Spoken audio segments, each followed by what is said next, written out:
ഇത് Bolero max പിക്കപ്പാണ് വണ്ടി. 2 ton break failure ആയിട്ട് വന്നതാണ്.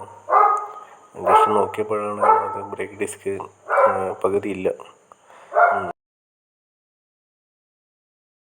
പിന്നെ വീലൊന്ന് ഓപ്പൺ ചെയ്യണമല്ലോ. വീലൊന്ന് ഓപ്പൺ ചെയ്ത് നോക്കിയപ്പോഴാണ് ശരിയായ അവസ്ഥ. ഡിസ്കിൻ്റെ അവസ്ഥ നോക്കിയിട്ട് പകുതി പീസ് തന്നെ ഉള്ളു.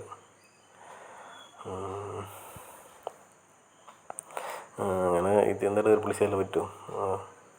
അയച്ചു. ഓക്കെ.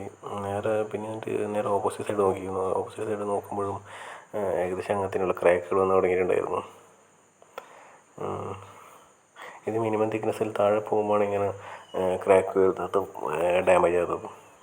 ഈ ഡിസ്കിൻ്റെ പുറത്ത് തന്നെ പഞ്ചേറ്റ് മാർക്ക് ഉണ്ടാവും. 28 mm, 29 mm അങ്ങനെ പഞ്ചേറ്റിന് മാർക്ക് ഉണ്ടാവും.